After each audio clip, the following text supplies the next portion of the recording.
joining us. We don't tend to see it as raw as this. Good evening and welcome. While Mr. Eastman has been strategically left in the police interview room where he is breathing pretty heavy, Neil Rockind, famed criminal defense lawyer, tell me what's the strategy here of the police? So it's an excellent question. And as you know, police interrogation and techniques are strategic. They oftentimes will try to position themselves to surround the person in very close quarters. They're trying to leave him there. Right now, you saw one actually turn to the other and say, well, I got to go to the bathroom, almost like a hint, hint, don't you as well? And they both left, and they're unquestionably watching him right now. They're watching his reaction, watching his demeanor. I mean, this is their opportunity to see how he reacts if he talks to himself, like we saw Robert Durst do to himself. They see him pointing to, looking at things on the board. This gives them added intelligence. I mean, if you're a baseball fan, this is like getting the chance to watch the catcher give signals to the pitcher before you actually have to send a batter up to bat. And that's what they're doing. I mean, this is really a game. I don't want to say it's a game, but it really is a dangerous game. And what they're doing with him right now is they are watching, strategizing, and thinking about things that they can get to him, see if he talks to himself, see how he reacts, see if he reacts appropriately given the circumstances. This all goes into the psychological battle that they're waging with Mr. Eastman. Neil Rockind, talk to us about the significance of the following. The fact that police are saying, hey, wait a second, you said you love this woman more than anything. You proposed to her a week later, but then you found out she is having a relationship with somebody else, you think. The fact that supposedly when asked about Stanley Scott Sessions, he said, I don't want to speak ill of the dead when Scott Sessions' body had not been found. And the fact that there is a pawned cell phone that he owned. Talk to us about the significance of these three things in this case.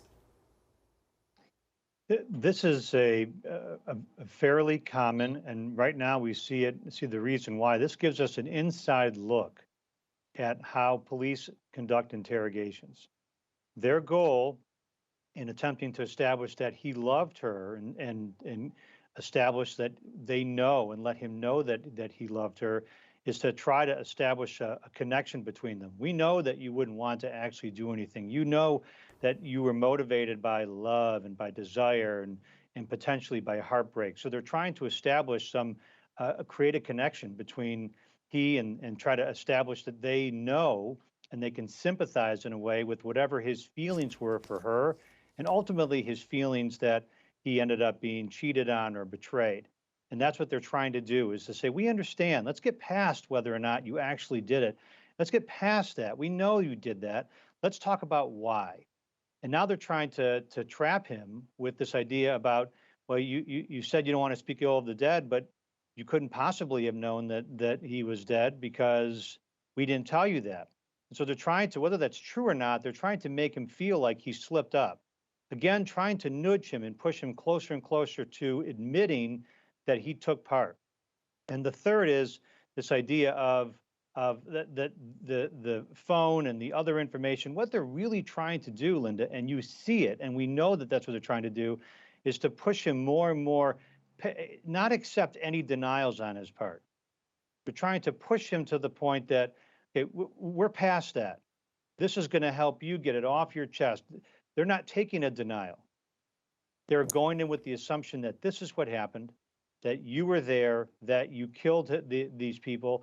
Now let's move past that. Now let's talk about why. And we want to understand why and help you get your story out. They are literally trying to turn his defense mechanisms against him.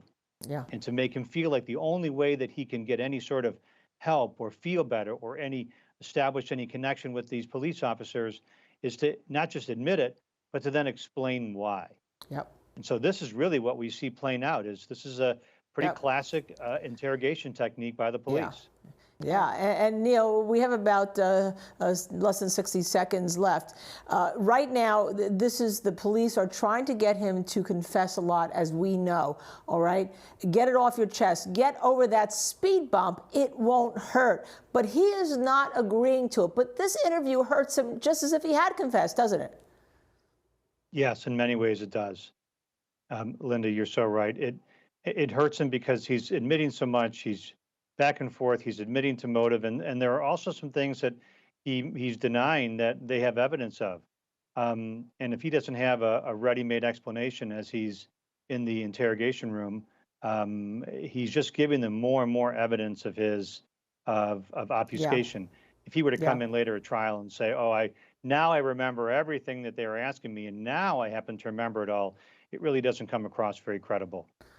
Thank you both, Neil and Mitra. As the police said, we know a lot of things, and certainly they do know a lot of things. But the two of you breaking it down like this have just been incredible for me and for our viewers, gives it context. All right, I have to say goodbye to both of you, but to our viewers, we're going to take a quick break right now. They're still setting up in that courtroom, okay? But when we come back, we'll be in that interview, that interrogation interview that the police did of Kevin Eastman. Will it be successful? Stay with us. We'll tell you then.